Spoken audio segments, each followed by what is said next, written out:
Howdy folks, this is another Steampunk Desperado 5-minute review. The book of the day is Retribution Falls by Chris Wooding, 2011. Tales of the Ketty J, Book 1. This is steampunk, as you might guess.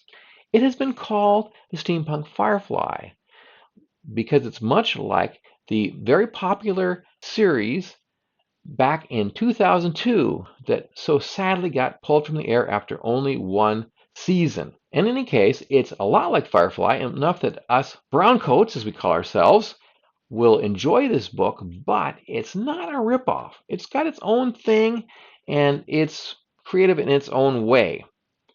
Much like Firefly, we have a struggling captain, though he's the captain of an airship, not a spaceship, and he's got his own crew of misfits.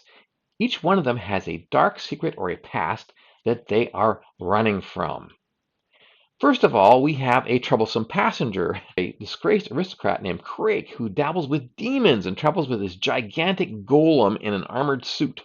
We also have a alcoholic doctor, a female navigator who has very mysterious past and is very standoffish.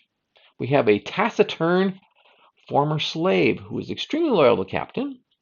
And we have two fighter pilots. Yes, there's two fighter craft that travel with Ketty J to defend it and so forth. And they are very oddball characters in their own right. Finally, we have Slag the ship's cat. Very nasty creature. I wish he was in there more. He's as liable to bite you as to look at you, but he does keep the ship free of rats.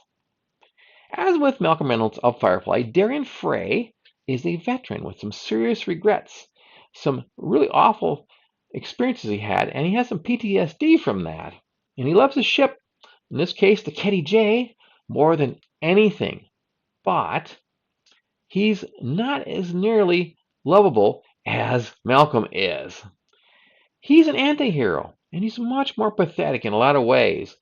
Both men are smugglers, and they both commit piracy, but Malcolm does it only for Robin Hood reasons, like to steal medicine that is badly needed by these colonists who are dying of a plague.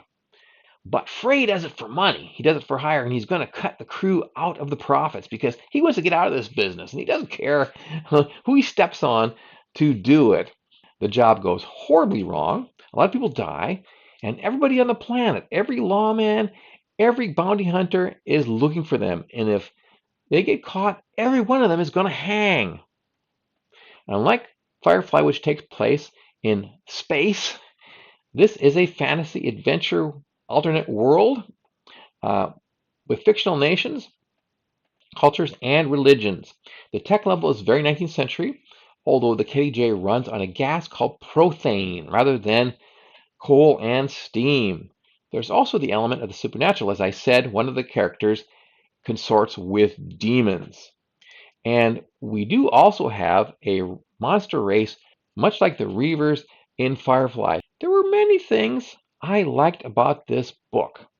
The relationships between the crew, the slow reveal of their tragic backstories, the exciting actions, and the super lengthy chapter titles. Chapter 6, in which Frey makes discovery. Jez reveals something about her past. Silo never speaks, etc., etc. Frey has to fight to survive, enduring one reversal after another. His vices are always there to undermine him. His drinking, his gambling, and his womanizing. That's the worst because he has these embittered, very angry exes and their fathers who are after him because he's jilted them. Even left one right at the altar. Now, if the book has any faults, it can be a bit predictable in its plot. And sometimes the author does over-explain things that we should be able to figure out from the very good showing that he's done. Like, for example, the fact that Frey cannot connect with people and that he needs to learn to trust, part of his character arc, etc.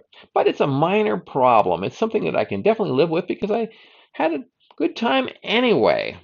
The author, he's about 20 years younger than me, so he's got a lot of books in him, I think.